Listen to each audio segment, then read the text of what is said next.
বন্ধুরা, সবাইকে আলোকিতার পক্ষ থেকে শুভেচ্ছা। কেমন আছো তোমরা সবাই? আশা করছি ভালোই আছো। আজ আমি হাজির হয়েছি একটি ঠাট নিয়ে। ঠাটটির নাম হলো পূরবী ঠাট। পূরবী ঠাটে রে, ধা এবং মা কোমল ব্যবহৃত হয়েছে। এই ঠাটে শুদ্ধ মাও ব্যবহৃত হয়, অর্থাৎ পূরবী ঠাটে করিমা এবং শুদ্ধ মা দুটোর ব্যবহারই আছে। এটি একটি গম্ভীর প্রকৃতির ঠাট এবং সময় দিনের শেষ প্রহর। আমি আরোহণটি দেখাচ্ছি।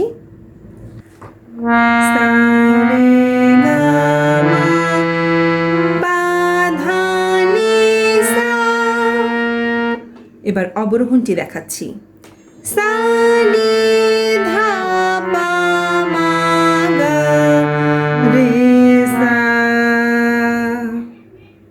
এবার আমরা চলে যাব পূরবী ঠাটের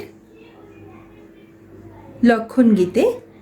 প্রথমে দেখব স্থায়ীর স্বরলিপি সহ লক্ষণ গীত। পূরবী ঠাটটি একতালে গাওয়া হয়েছে, ত্রৈমাত্রিক ছন্দে, অর্থাৎ ছন্দটি ৩-৩ করে যাবে।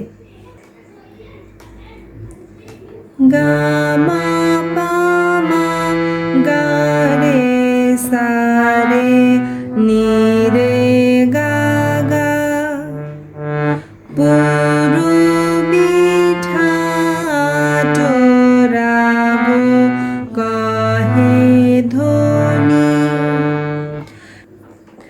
গা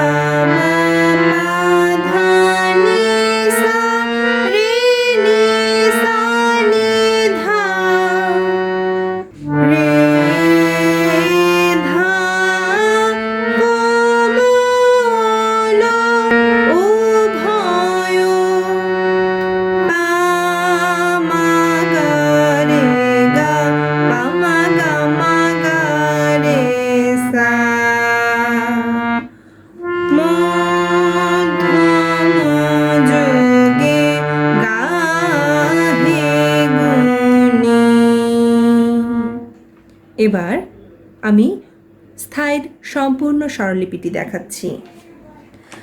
গা মা পা মা গা রে সা রে নি রে গা গা গা মা পা ধা নি সা রে নি সা নি ধা পা মা গা রে গা পা মা গা মা গা রে সা। এবার পূরবী ঠাটের লক্ষণ গীতটি গিয়ে শোনাচ্ছি। পূরবী ঠাট রাগ কহে ধ্বনি রে ধা কমল উভয় মধ্যম যোগে গাহে গুণী। এবার চলে যাব পূরবী ঠাটের অন্তরাতে। অন্তরার স্বরলিপি সহ লক্ষণ গীতটি এখন দেখে নেব। গা মা পা ধা পা মা পা নি নি সা সা গা বা দি নি সম বা দি করি গা মা গা রে রে সা সা নি ধা পা পা সম্বরণ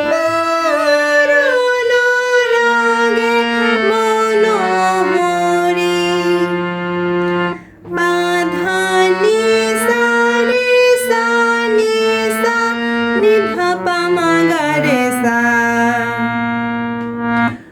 সূরজ অস্তকালে ঋতমানি। এবার আমি অন্তরার স্বরলিপিটি সম্পূর্ণ দেখিয়ে দিচ্ছি। গা মা পা ধা পা মা পা নি নি সা সা গা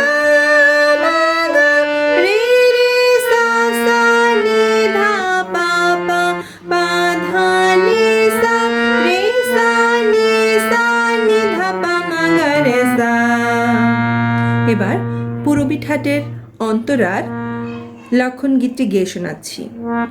গা বাদিনী সম বাদি করে সম্পূরণ